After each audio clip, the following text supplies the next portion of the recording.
तुम्हारे कन्हैया को भूख लगी है।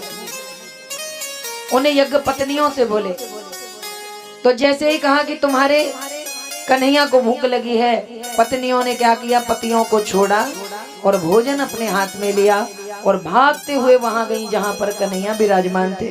भोजन दिया नहीं है, लेकर गई।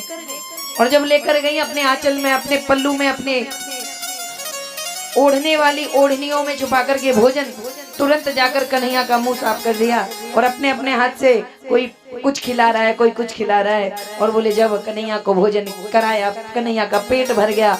अब कन्हैया बोले, माताओं जाओ, हम तुम नारियों को एक वरदान देते हैं, तुम स्त्रियों को एक वरदान देते हैं कि आने वाले कलयुग में जब भक्ति नष्ट होने लगेगी तो नारियां ही भक्तिमती होकर भक्ति की रक्षा करेंगी। जाओ, हम तुम्हें वरदान देते हैं।